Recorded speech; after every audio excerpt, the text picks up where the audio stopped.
नमस्कार। एनटिभी कोहलपुर समाचारमा स्वागत छ। म पुरुषोत्तम सापकोटा र साङ्केतिकरणमा हुनुहुन्छ दोबासे दिपा थापा। सरकारले राजस्व सङ्कलन दोब्बर पार्ने कार्ययोजना मात्र बनाएको छैन, यस वर्षलाई कर वर्षको रूपमा घोषणा गरेर अभियान चलाएको छ। तर अधिकार खोज्ने र कर्तव्यबाट भाग्ने नागरिकबाट यो अभियानले आशातीत रूपमै पूर्णता पाउला।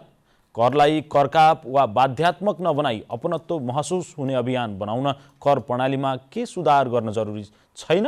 आजको समाचारमा मुख्यमन्त्री मुगुमा पाएपछि भक्कानिएर गमगढीका अग्निपीडितहरू र बिस्तारै लोप हुने अवस्थामा पुगेको कला नामक धानको कथा रहनेछन्। तर सुरुमा प्रमुख समाचार।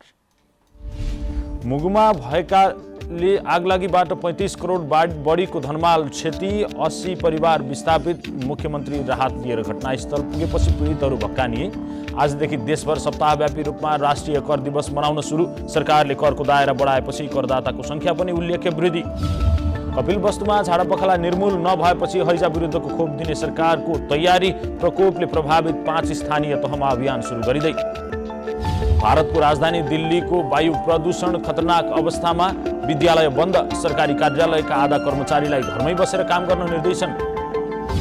र T20 अन्तर्राष्ट्रिय महिला क्रिकेटमा कतार आज पनि नेपालसँग पराजित। नेपालद्वारा 1 खेल अगावै सिरिज कब्जा।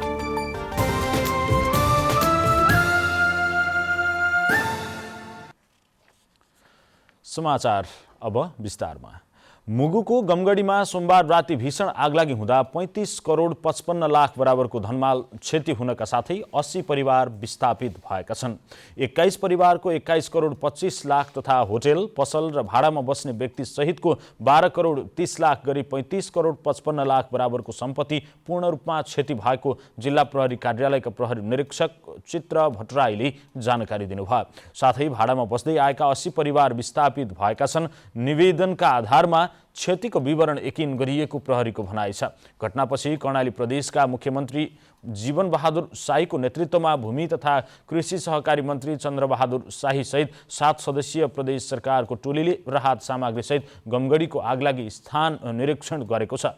मुख्यमन्त्री शाहीले आगलागी पीडित परिवारलाई प्रदेश सरकारले तत्काल गाँस बास र पुनर्वासको पहल गर्ने प्रतिबद्धता व्यक्त गर्नुभएको छ।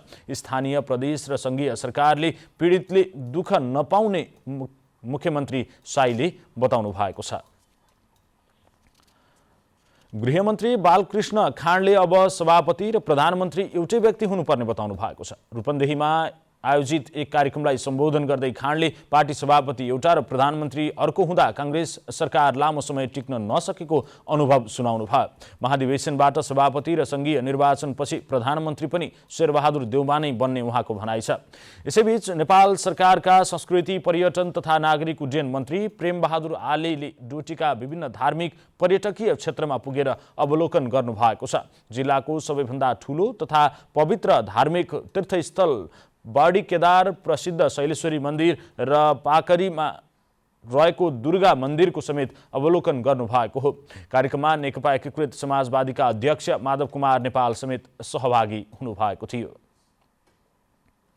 पूर्व प्रधानमन्त्री तथा नेकपा एमालेका अध्यक्ष केपी शर्मा ओलीले एमाले एक्लै निर्वाचनमा लड्ने बताउनु भएको छ। आज नेपालगञ्जमा भएको एक कार्यक्रमलाई सम्बोधन गर्दै उहाँले आगामी निर्वाचनमा एमाले एक्लै लड्ने बताउनु भएको हो।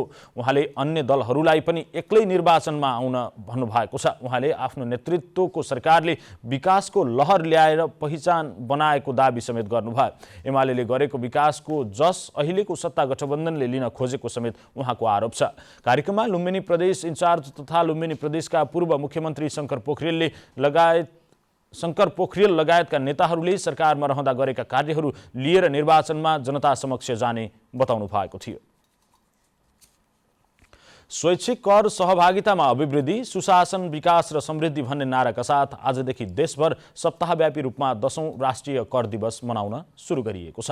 आधुनिक एवं वैज्ञानिक कर प्रणाली तर्फको प्रशासन बिन्दुका रूपमा नेपालमा मूल्य अभिवृद्धि कर लागू भएको दिनको स्मरण गर्दै हरेक वर्ष मङ्सिर 1 गते राष्ट्रिय कर दिवस मनाउन थालिएको हो। राजस्वको दायरा विस्तार हुँदै गए पनि कर सङ्कलन लागत घटाउने, चुहावट न्यूनीकरण गर्ने, लगानी मैत्री वातावरणका लागि कर प्रणालीमा सुधार गर्नुपर्ने जानकारहरू बताउँछन्। आन्तरिक राजस्व विभाग अन्तर्गत नेपालमा कुल 84 वटा कार्यालय छन्। विभागका अनुसार ठूला करदाता र मध्यम स्तरीय करदाता कार्यालय गरी 43 वटा आन्तरिक राजस्व कार्यालय र 39 वटा करदाता सेवा कार्यालय रहेका छन्। सरकारले करको दायरा वृद्धि गर्दै लगेसँगै करदाताको संख्या उल्लेख्य रूपमा वृद्धि भएको छ।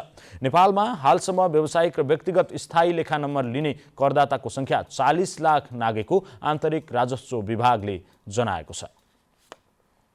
नागरिकलाई करको दायरामा ल्याउन स्थानीयदेखि केन्द्रीय सरकारले विभिन्न योजनाहरू ल्याएका छन्। विगतको तुलनामा करदाताको संख्या बढे पनि धेरै करदाताहरू दायरामा आउन सकेका छैनन्। आज हामीले यसै विषयलाई लिएर नागरिकलाई समेट्नका लागि सरकारले कस्ता योजना बनाउनु पर्ला भनेर रूपन्देहीका केही नागरिकलाई सोधेका छौँ। हेरौँ आजको आवाजमा।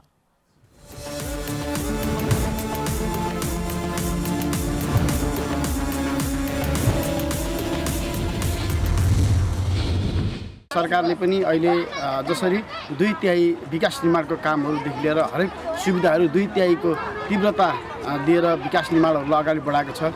त्यो कारणले सबै कर प्रणालीमा आउनुपर्छ। जसरी अहिले अवैधानिक रूपमा चाहिँ केही साथीहरूले पसलहरू व्यापारहरू गर्ने छ, त्यो प्रथा चाहिँ हामीले हटाउनु खोजिरहेका छौँ। सबै करको दायराभित्र आएर सरकारले दिने सुविधाहरू अगाडि बढाइरहेका सुविधाहरू रहन म आग्रह गर्छु। करको दायरामा सबैलाई ल्याउने बानी बसाल्नको लागि करलाई एउटा पारदर्शी रूपमा करको धेरै कर लिनुभन्दा पनि थोरै कर लिनु आम्दानीको हिसाबले हामीले कर प्रणालीको विकास गरेर धेरै करदाताहरूसँग पुग्ने एउटा पोलिसी डेभलप गर्ने र उहाँहरूलाई करको विषयमा सूचित गराउने। जनताले तिरेको करबाट राज्यले चाहिने जनतालाई सेवा सुविधाहरू आफूले चाहिने सेवा सुविधा पायौँ भन्ने किसिमको अनुभूति हुने किसिमको विकास निर्माणलाई चाहिँ सरकारले ध्यान दिनुपर्ने जरुरी छ।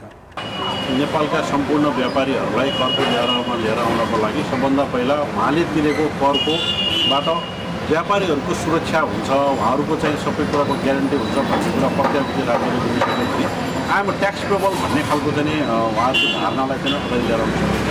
त्यसको लागि हरेक तहका सरकारले उहाँहरूको चाहिँ सबै कुरामा ग्यारेन्टी गरिदिनुपर्छ, सुरक्षामा ग्यारेन्टी गरिदिनुपर्छ। उहाँहरूलाई चाहिँ हुनुपर्ने कुरामा स्वास्थ्यको कुरा भयो, अरूको कुरामा ग्यारेन्टी दियो भने सायद यसले चाहिँ करको दायरामा आउन सजिलो हुन्छ र उहाँहरू पनि हामीले तिरेको करले चाहिँ राज्यमा चाहिँ धेरै कुराको विकास भएको छ भन्ने अनुभूतिका साथ आउनुपर्छ भन्ने मेरो धारणा। साना व्यापारी र ठुलो व्यापारीले चाहिँ हाम्रो चाहिँ ऱ्याङ्क छुट्याएर अनि त्यो करको दायरा चाहिँ बढाउनुपर्छ भन्ने मेरो भनाइ छ। त्यसमा चाहिँ गएर जस्तै कर कार्यालयले आज पुरस्कृत गर्यो ठुलो व्यापारीलाई मात्रै, जस्तै चाहिँ गएर भनौँ न उन्नति सहकारीलाई एउटा क्याटेगोरीमा राखेर अब आगामी दिनमा चाहिँ पुरस्कृत गर्दाखेरि त्यो ऱ्याङ्क छुट्याएर सानो व्यापारीलाई पनि डक्टरहरूलाई पनि जसले दिन्छ नि आफ्नो तलबबाट तिनीहरूलाई पनि छुट्टै किसिमको व्यवस्था गऱ्यो भने अथवा उत्साह हुन्छ र सबैलाई समेटिन्छ जस्तो मलाई। स्थानीय सरकारले जुन हाम्रा जनतालाई करको दायरा लिनु भनिरहेको छ त्यही अनुसार स्थानीय सरकारले हाम्रो जनतालाई त्यही सुविधा दिनु पर्यो। विकास निर्माण कामहरूमा जस्तो बाटाहरू बनाउने क्रममा हाम्रा चाहिँ जस्तो घरका नक्सा बनाउन झन्झट र तोड्ने सहज रूपमा बनाउनु पर्यो।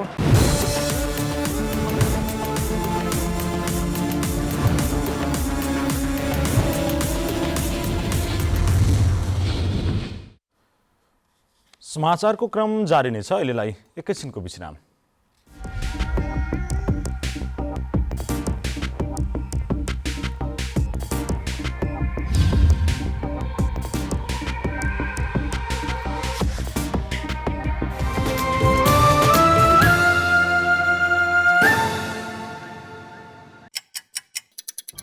हर घड़ी हर प्रहर,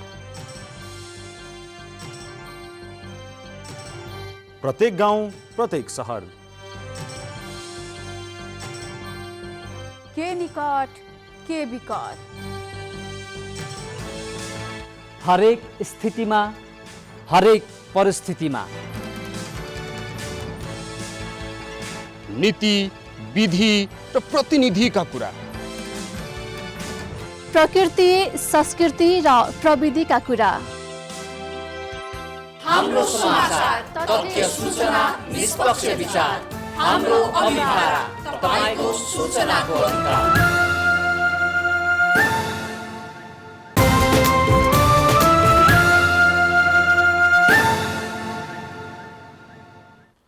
विश्रामपछि समाचारमा पुनः स्वागत छ। अब बाँकी समाचार।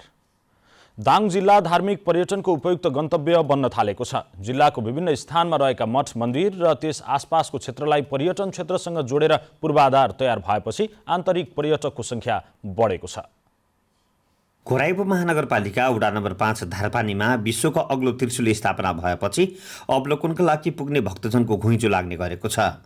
प्राकृतिक रूपमा सुन्दर रहेको धारापानीलाई मानव निर्मित पूर्वाधारले सिँगारिएको छ, जसले गर्दा भक्तजनहरूको मन्दिर क्षेत्रमा घुइँचो लाग्ने गरेको हो। प्रमुख पर्यटकीय एवं धार्मिक स्थल पाण्डवेश्वर महादेव धारापानी मन्दिरमा दैनिक जसो भक्तजनको भिड लाग्ने गरेको मन्दिर व्यवस्थापन समितिका कोषाध्यक्ष बोधीलाल शर्मा अधिकारीले बताउनुभयो। पहिले खुल्ला थियो, यो मन्दिर बनाएको थिएन। 2037 सालमा हामीहरूले चाहिँ भैली खेलेर यो मन्दिर निर्माण गऱ्यौँ। त्यसपछि यो उसको प्रगति हुँदै हुँदै हुँदै गयो। त्यसपछि एउटा विश्वको सबभन्दा ठुलो त्रिशूल ल्याएदेखि यसको प्रचार प्रसार भावनाले यहाँ चाहिँ धार्मिक मानिसहरू धेरै आउनुहुन्छ, भक्तजनहरू धेरै आउनुहुन्छ। मन्दिर परिसर क्षेत्रमा बरपिपलका सयौं बिरुवा रोपण गरिएको छ। यसका अतिरिक्त गौमुखी धारा, तुलसीका मठ समेत जनस्तरबाट थपिएका छन्। यी र यस्तै थुप्रै कारणले गर्दा पनि धारपानीमा सयौं भक्तजनको आकर्षणको गन्तव्य बनेको छ। यो मन्दिरमा रहेको साजको रुखबारे अनेकन किम्वदन्तीहरू पाइन्छ।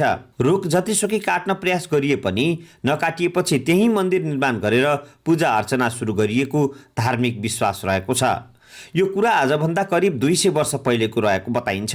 धार्मिक आस्था र विश्वासका कारण चर्चामा रहेको धारपानी धामलाई प्रमुख पर्यटकीय गन्तव्यको रूपमा अघि बढाइएको छ, जसले गर्दा टाढा टाढाबाट भक्तजन भ्रमणमा आउने गरेको लमही नगरपालिका वडा नम्बर 6 निवासी केदार प्रसाद पौडेलले बताउनुभयो। आन्तरिक पर्यटक र बाह्य पर्यटक सबैलाई एउटा आउने ठुलो गन्तव्य पनि बनेको छ र दाङ जिल्लाको सबैभन्दा ठुलो शिवालय उत्तम पवित्र धार्मिक मन्दिर पनि यही धारपानी क्षेत्र पाण्डवेश्वर मन्दिरले स्वामित्व पाएको मैले महसुस गरेको छु। पछिल्लो समय विश्वकै अग्लो त्रिशूल स्थापना गरेर चर्चामा रहेको धामलाई धार्मिक पर्यटकीय गन्तव्यको रूपमा विकास गर्न अझै पूर्वाधारमा लगानी गर्नुपर्नेछ।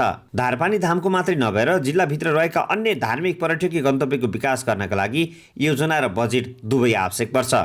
दशरथ घिमिरे, नेपाल टेलिभिजन, लुम्बिनी प्रदेश, दाङ।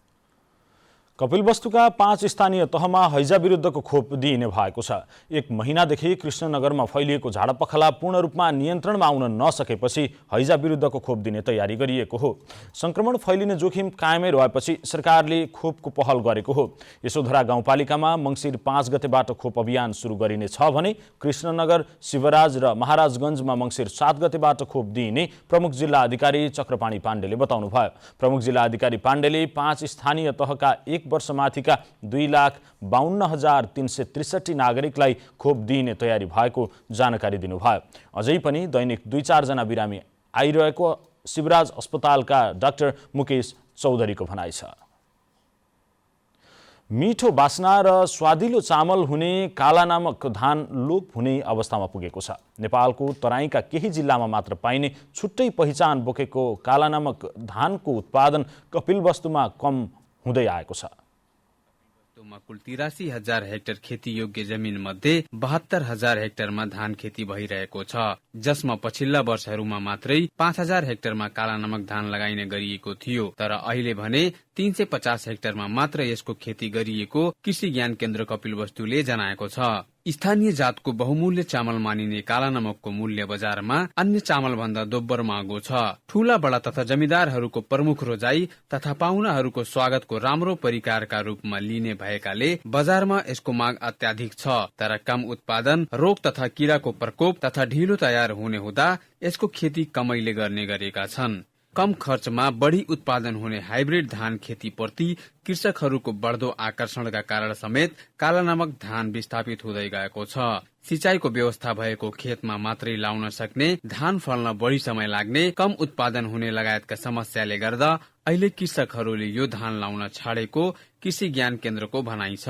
स्थानीय प्रजातिको यस धानको संरक्षणका लागि कृषि ज्ञान केन्द्र कपिलवस्तुले समेत कुनै पहल नगरेको कृषकहरूले बताएका छन्। अन्य प्रजातिको धान संगाको संसर्ग गरी बढ़ी उत्पादन गराउने प्रकारको जाति बनाएर यसको जगेर्ना गर्नुपर्ने उहाँहरूको माग छ। निशुल्क रूपमा बिउ तथा औषधि वितरण गरे पनि यसको खेती गर्नेहरूको संख्यामा वृद्धि हुन सक्ने कृषकहरू बताउँछन्। काला नमक धान कपिलवस्तुको स्थान भएकाले यो अत्यन्तै सुगन्धित, मसिनो र स्वादिलो हुने हुँदा माग बढेपछि उत्पादन नबढेको, कृषकहरूको लगानी अनुसार आमदनी नहुने भएपछि यसको खेती गर्नेहरू घटेका तथा यसको संरक्षण र बढ़ी उत्पादन गराउनका लागि बाली संरक्षण सम्बन्धी विशेष योजना ल्याइने कृषि ज्ञान केन्द्र कपिलवस्तुका प्रमुख डाक्टर रविन्द्रनाथ चौबेले बताउनु भएको छ। कपिलवस्तु जिल्लामा कालो नमक धान एउटा रैथाने बालीको रूपमा चिनिन्छ र यो मसिनो हुनुको साथसाथै बास्नादार धान पनि हो र अहिले अब कपिलवस्तु धानमा चाहिँ कालो नमक धान कपिलवस्तुको शानको रूपमा हामीले नाराको रूपमा यसलाई अगाडि बढाइराखेका छौँ। यो अहिले पछिल्लो उसमा मौसमी वर्षाको कारणले गर्दाखेरि पनि कपिलवस्तु जिल्लामा कालो नमक धानमा कम क्षति भएको छ, किनभने यो ढिलो पाक्ने भएको हुनाले यसमा चाहिँ त्यो बेमौसमी वर्षाको असर पनि कम देखिएको छ। लगभग अहिले कपिलवस्तु जिल्लामा 350 हेक्टेयर जतिमा कालो नमक धानको खेती गरिएको छ। ठूला बडा तथा सम्पन्न व्यक्तिको अहिले पनि प्रमुख रोजाइ बनेको काला नमक धानको चामल बढ़ी रकम खर्चेर पनि खरिद गर्ने गरेका छन्। हाल बजारमा यसको मूल्य प्रति किलो 100 देखि 150 रुपियाँ पर्ने गर्दछ। वासुदेव वर्मा, नेपाल टेलिभिजन, लुम्बिनी प्रदेश, कपिलवस्तु। कृषकहरूले दाबी गरे अनुसार बीमा कम्पनीले भुक्तानी नदिएको किसानहरूले गुनासो गरेका छन्। कृषि तथा पशुपक्षीहरूको बीमा गर्न नमान्ने र गरे पनि त्यसको बीमा दाबी भुक्तानी दिन आनाकानी गर्ने गरेको कृषकहरूको गुनासो छ। निर्जीवन बीमा कम्पनीहरूले गरेको बीमामा बीमा दाबी भुक्तानीको समस्या रहेको सरकारवालाहरूको गुनासो रहेको थियो। बीमा कम्पनीहरूले कृषि तथा पशुपक्षीहरूको बीमा गर्न नमान्ने र गरिहाले पनि त्यसको बीमा दाबी भुक्तानी दिन आनाकानी गर्ने गरेको कृषकहरूको गुनासो रहेको थियो। फोटो चाहियो, यो चाहियो, यो चाहियो। अब मौरी मर्छ, दुई दिनभित्रमा लगभग लाखौँ मौरीलाई कमिलाले घिसाएर लिएर जान्छ। उहाँ आएर 3 दिन बाद फोटो खिच्नु खोज्नुहुन्छ। उहाँहरूले जसरी हामीलाई बिमा गराउनुहुन्छ त्यसै गरी त्यो मरेको बेलामा हामीले बोलाउँदा, किसानले बोलाउँदा उहाँहरूको उपस्थिति हुनु जरुरी छ। सोही कार्यक्रममा बोल्दै बर्दघाट नगरपालिकाका नगर प्रमुख धीरज शर्मा बस्यालले निर्जीवन बीमामा काम गर्ने कर्मचारीहरूलाई इम्पावर गर्न जरुरी रहेकोमा जोड दिनुभएको थियो। निर्जीवन बीमामा काम गर्ने बीमा प्रदायक संस्थाहरूलाई इम्पावर गर्नु पर्यो, प्राविधिक सहित इम्पावर गर्नु पर्यो। बीमा समितिका सहायक निर्देशक शम्भु प्रसाद मिश्राले अब बीमा समिति र बीमा कम्पनीहरूका सिइओहरूसँग बसेर समस्याको समाधान गर्ने बताउनु भएको थियो। भोलिको दिनमा हामीले बीमा समिति र बीमा कम्पनीका सिइओहरूसँग बसेर दक्ष प्राविधिकहरूको व्यवस्था गर्नेतर्फ हाम्रो पहल हुनेछ। बीमा कम्पनीहरूले भने शाखा कार्यालयहरूमा दक्ष कर्मचारी र प्राविधिकहरू नभएकै कारण बीमा दाबीकर्ताको भुक्तानीमा समस्या भएको बताएका थिए।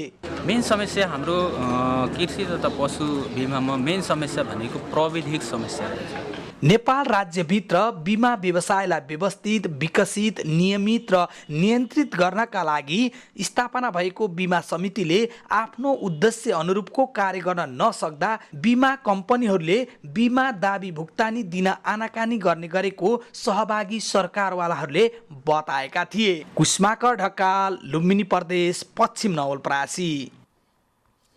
अविरल वर्षाले धानबालीसँगै पराल समेत नष्ट गरेपछि सुदूरपश्चिमका पशुपालक कृषकहरू मर्कामा परेका छन्। पानीले धानसँगै पराल पनि कुहिएपछि पशुपालक कृषकहरूका लागि परालको अभाव भएको हो। सुदूरपश्चिम प्रदेशमा 16,46,000 गाई र 5,79,000 भैँसी रहेको तथ्याङ्क छ। गाई भैँसीका लागि 45% आहार पराल भए पनि बेमौसमी वर्षाले पराल नष्ट गरेपछि समस्या भएको हो। यो वर्ष कैलालीमा 40,000 र कञ्चनपुरमा 25,000 गरी 65,000 मेट्रिक टन पराल नष्ट भएपछि पशु चौपायालाई के खुवाएर पाल्ने भन्ने चिन्ता भएको किसानहरूले बताएका छन्। समाचारको क्रम जारी नै छ, एकैछिनको विश्राम।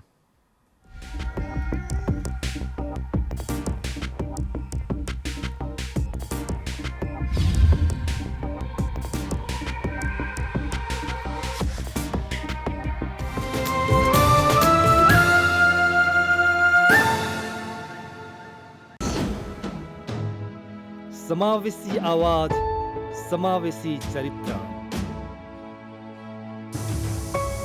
बेग्लै अस्तित्व, पहिचान सर्वत्र। दृश्यहरूको भिडमा तपाईकै दृश्य, कला, संस्कृति र प्रकृतिको शब्दचित्र।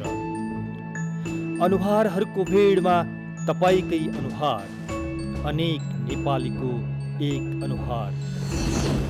एनटिभी कोहलपुर।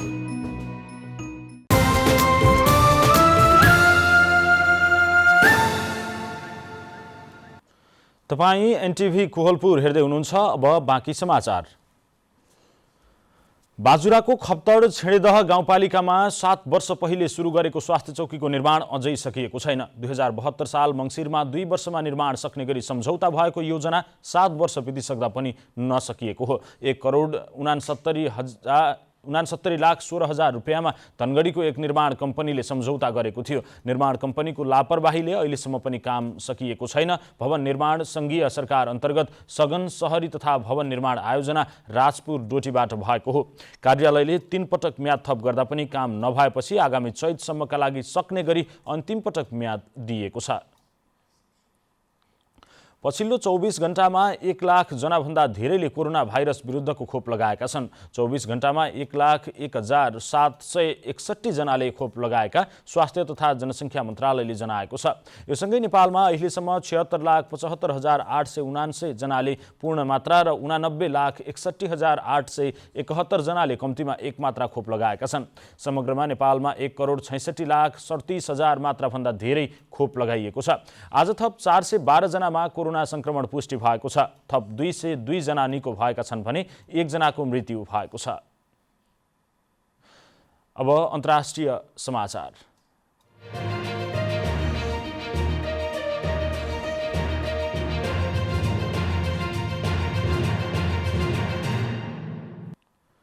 भारतको राजधानी दिल्लीको वायु प्रदूषण खतरनाक अवस्थामा पुगेको छ, जसका कारण दिल्लीका विद्यालय अनिश्चितकालका लागि बन्द गरिएको छ। वायु प्रदूषण खतरनाक अवस्थामा पुगेपछि दिल्लीका विद्यालय अनिश्चितकालका लागि बन्द गरिएको हो। मानिसलाई घरबाटै काम गर्न भनिएको छ भने अत्यावश्यक सामान बोक्ने ट्रक बाहेक अन्य मालवाहक ट्रकलाई राजधानी प्रवेशमा रोक लगाइएको छ। झन्डै 2 करोड मानिस बस्ने दिल्ली विश्वमै सबैभन्दा प्रदूषित सहरमा पर्छ। हिउँदमा प्राय बाक्लो धुवाँ र धुलोले ढाकिने दिल्लीमा यसपटक वायु प्रदूषण निकै घातक बन्न पुगेको छ। नयाँ दिल्ली वरपरका कोइलाबाट चल्ने पावर प्लान्ट समेत अस्थायी रूपमा बन्द गरिएको छ। सरकारी कार्यालयका 50% कर्मचारीलाई नोभेम्बर 21 सम्म घरमै बसेर काम गर्न र निजी क्षेत्रका कर्मचारीलाई समेत सोही अनुसार काम गर्न भनिएको छ। अब आर्थिक समाचार।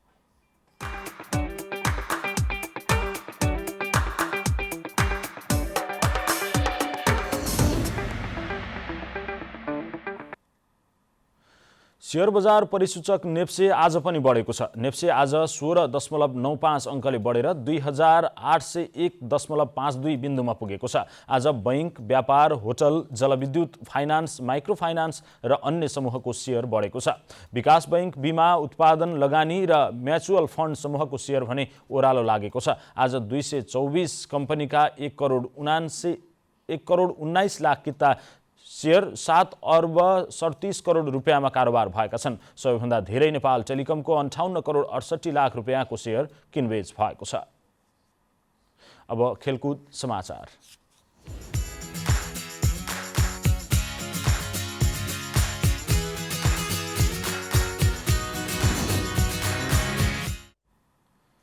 नेपाली राष्ट्रिय महिला क्रिकेट टोलीले दोस्रो T20 अन्तर्राष्ट्रिय क्रिकेटमा कतारलाई 61 रनले हराएको छ। टस जितेर ब्याटिङ गरेको नेपालले 20 ओभरमा 6 विकेट गुमाएर 129 रन बनाएको थियो। यो जितसँगै नेपालले 3 खेलको सिरिजमा 2-0 को अग्रता बनाएको छ। आजको जितसँगै नेपालले 1 खेल अगावै सिरिजमा समेत कब्जा जमाएको छ। नेपालले हिजो भएको पहिलो खेलमा कतारलाई 119 रनले हराएको थियो। अन्तिम खेल भोलि हुनेछ। नेपाली महिला टोलीको यो पहिलो T20 अन्तर्राष्ट्रिय सिरिज हो। अब मौसम।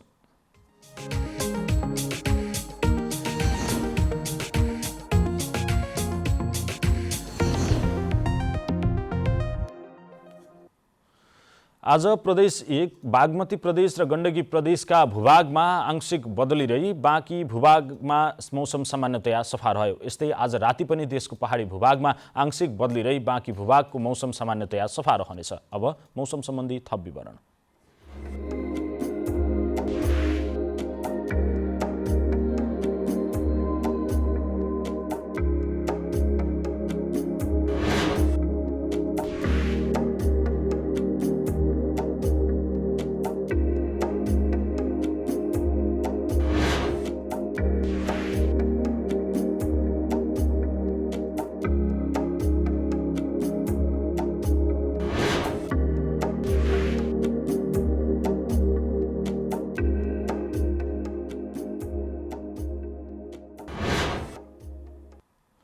समाचारको अन्त्यमा प्रमुख समाचार पुनः एकपटक।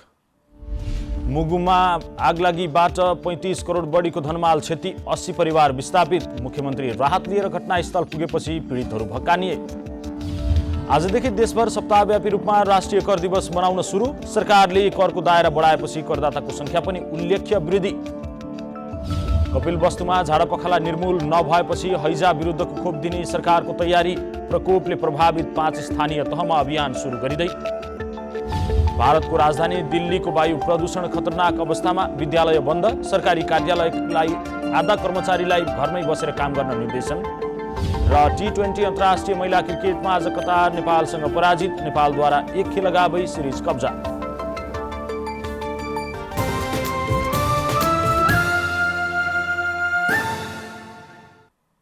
हवस् त अहिलेलाई समाचारको सिलसिला यति नै। बिदा दिनुहोस्।